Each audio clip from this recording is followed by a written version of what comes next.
In this video, we'll learn how to fix Roblox not launching or not opening problem on PC and laptop. First, press Ctrl plus F4 to then do a restart laptop. Then go to search and type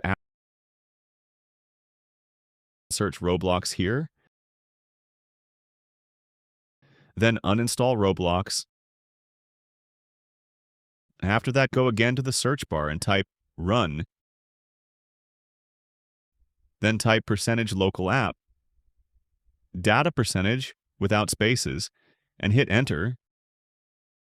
Now search Roblox folder by pressing the R key and delete the Roblox folder.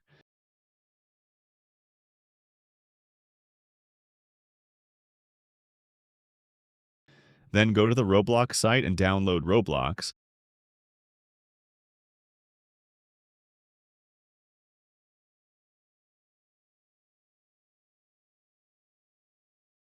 Then install Roblox Player.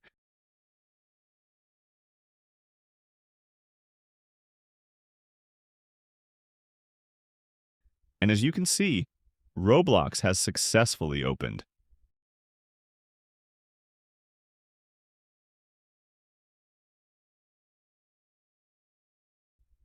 That's all for this video. If you found it helpful, don't forget to like, share, and subscribe to the channel for more tips and tricks.